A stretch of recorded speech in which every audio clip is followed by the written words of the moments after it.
Hey church, I got another postscript for you today. And last week I talked about wealth and how you're managing it and how we can share it with each other.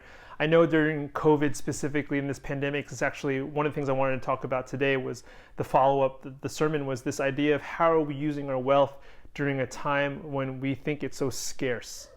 I know I didn't mention this before, but especially when we're thinking about giving in our monetary resources, it's really hard to give to the church and it's really hard to give to others, specifically when we are having a hard time with where our next paycheck is going to come from. And so I wanted to follow up and encourage you all to see where God is working and moving in your life, to think about how you can give just a little bit out of that fear. Lean into that fear. Think about how God is going to provide. Think about how God will provide.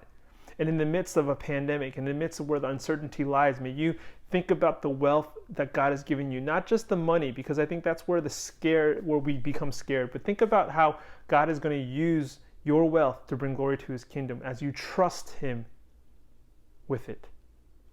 Don't trust in yourself with your wealth. Trust God with your wealth, because ultimately that's where he will not only have the most glory, but you get to participate in that glory that's being given to God as the world sees him moving and him changing it through all of us in the ways that we share our wealth, in the ways that we're generous, in the ways that we give.